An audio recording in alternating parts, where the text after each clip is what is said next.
यही भगवान कह रहे हैं, यही बाबा गोस्वामी तुलसीदास जी महाराज राम जी के लिए कह रहे हैं कि प्रात काल उठ के रघुनाथा, मात पिता गुरु ना बही माथा। राघवेंद्र सरकार जब प्रातःकालीन उठते थे तो सबसे पहले प्रणाम करते थे अपने माता पिता को, अपने गुरुजन को। प्रणाम का बहुत बड़ा महत्व है। आप बड़ों को, सम्मानियों को प्रणाम करिए। आप प्रणाम करने से जीवन का परिणाम बदल जाता है। मार्कंडेय महात्मा थे, उनकी उम्र केवल बहुत कम समय की थी, लेकिन वो जितने भी संत आते, जितने भी विद्वान आते, जितने भी गुरुजन आते, उन सबको लेट करके प्रणाम करते। और प्रणाम करने से क्या हुआ, वो अल्पायु थे तो वो दीर्घायु हो गए। ये प्रणाम का ही तो मतलब है। सभी को अपने माता पिता को प्रणाम करना चाहिए। और भगवान कहते हैं जिसके ऊपर माता पिता प्रसन्न हैं, जिसके ऊपर गुरुजन प्रसन्न हैं, उससे मैं तुरंत प्रसन्न हो जाता हूं। भगवान कहते हैं मेरी सेवा करे ना करे, मेरा भजन करे ना करे, लेकिन वो अपने माता पिता का पूजन करे, माता पिता की आज्ञा में रहे, उससे प्रसन्न हो जाता। विठलनाथ जी थे, वह माता पिता की बहुत सेवा।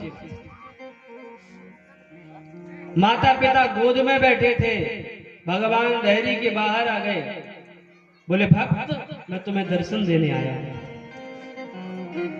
वहां से उस पुत्र ने कह दिया भगवान आप दर्शन देने आए हैं तो आप खड़े रहिए। क्यों? बोले आप जिनके कारण मुझे दर्शन देने आए हैं वो मेरी गोद में सो रहे हैं। अगर मैं उठा तो इनकी नींद खुल जाएगी, और अगर नींद खुल गई तो फिर आपके दर्शन करने से कोई मतलब नहीं। अगर आप मुझे दर्शन देना चाहते हैं तो आप खड़े रहिए। वहां से उस भक्त ने एक ईंटा खिसकाया है, बोले आप इसमें खड़े रहिए। नारद जी आए, बोले वाह प्रभु, बड़े बड़े अमलात्मा, महात्मा, वीतराग, सन्यासी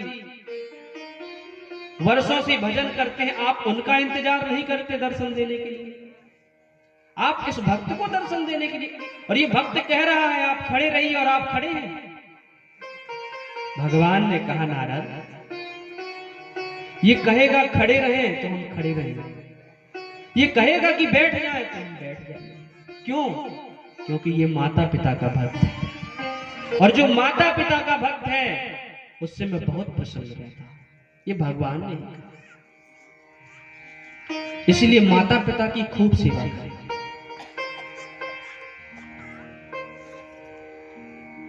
भगवान ही माता पिता के रूप में आपके सामने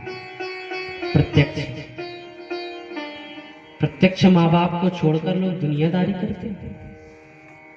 दूसरे के मम्मी पापा को मम्मी पापा कहते हैं, उनको प्रणाम करते हैं, बड़े बड़े तीर्थ करते हैं, बड़े बड़े भंडारे करते हैं, बड़े बड़े आयोजन करते हैं, और खुद के घर में माताजी पिताजी की सेवा नहीं करते। ये दुर्भाग्य है। और आप ये मान लीजिए कि जिसने अपने माँ बाप की सेवा नहीं करी वो अपने पुत्रों से आशा ना करे कि वो उसकी सेवा करे।